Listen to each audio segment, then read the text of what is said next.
can still actually ADS with the gun. If I go closer, it will just go like this. So it will no longer go into the camera, clipping through the weapon. So this is fully procedural.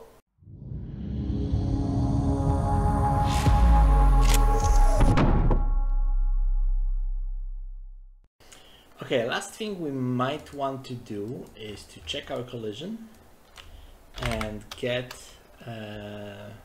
just break our hit results to get everything we have in it. And if we get true, so if we get actual block, we might want to have to know what's the distance. So this is from the trace start to the location in word space. This value is 0 when initial overlap. Okay, so let's do a print string, duration of 0 at the end here, and let's print our distance. I am very interested in what it will be, this value. So okay, so this is 25, 26. This is the end of our trace, which is 40. So this is 38, this is 29, this is 0. 0 means that it's okay.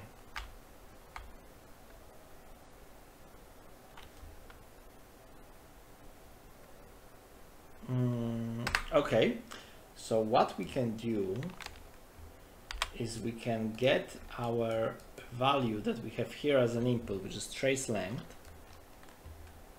and we can get our distance divided by our length. So if this is close to 1, that means that we so 1 would mean that we are just touching with the tip of our trace, and 0 would mean that we are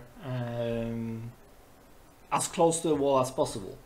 So what we can do now is do a minus and do 1 minus this, and now we have inverted it. And what we want to do now is to take this value and promote to variable, and we can call it block percentage. And now, having this block percentage in weapon blocking variables, we set it only here when there is an actual block, and if there is no actual block, we just set it to 0.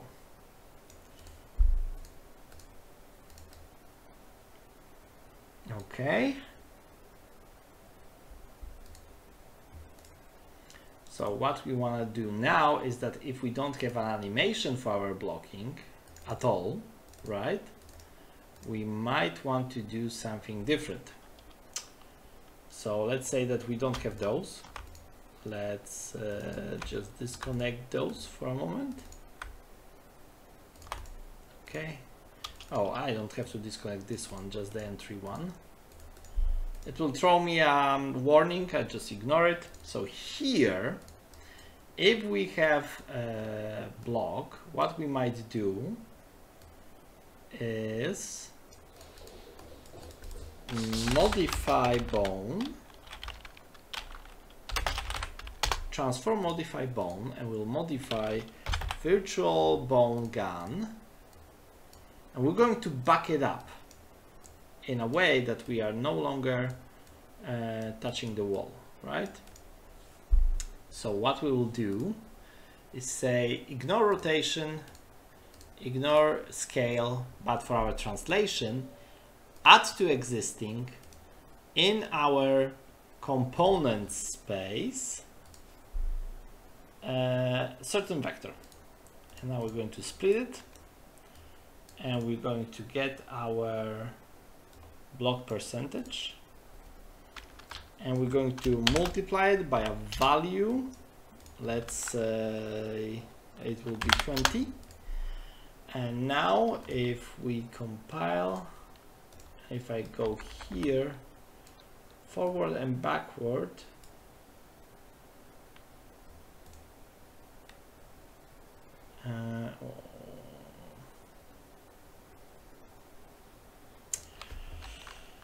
minus 20. Okay, so it went here.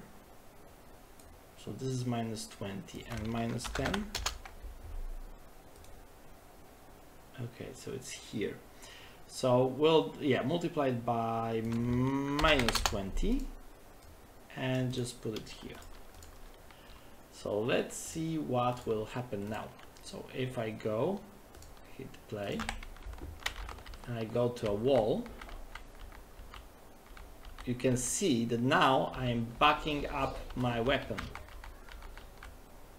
But I'm not backing up enough, so let's make it minus 45 even. So now, if I go close to a wall,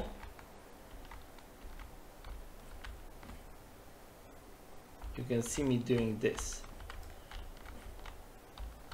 Of course, that's a bit too much. Yeah, but we can just back out our weapon on collision, and we can do a lot of different IK stuff with it as well.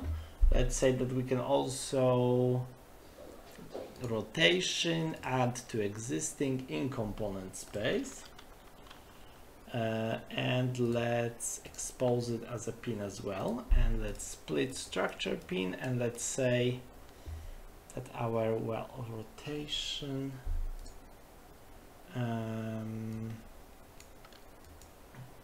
let's do 45, why not? So it will be roll, I guess, as well. Okay, so on roll I am getting the weapon up.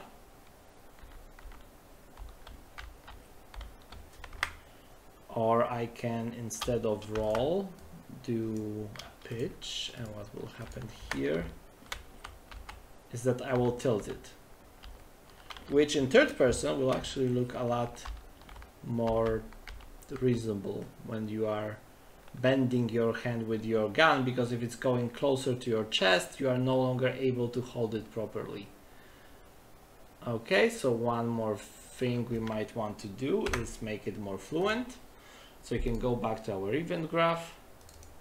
You can go here and say, you know what, block percentage, how about you interpolate, float interp 2, and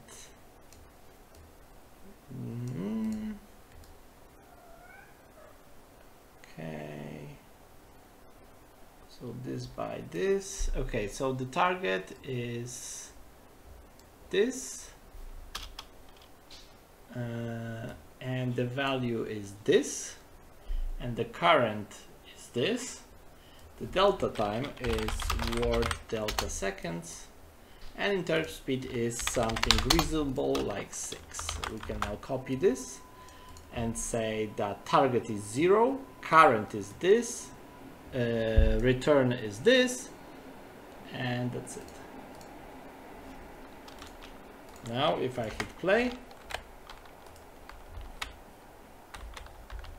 and I go closer, I will tilt my weapon, I will back it up closer to my body, but I can still fire it. Okay, that looks terrible, but I can still use it, and in first person perspective that would look a lot better.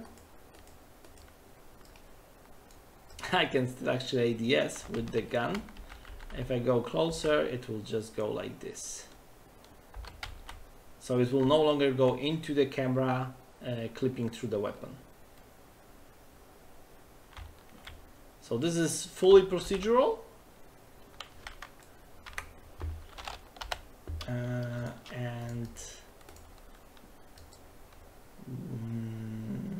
So this is fully procedural, but if I go here, I can just disconnect this completely.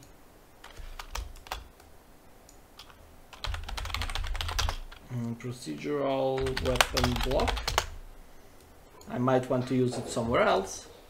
And if I go here, I will just connect back this.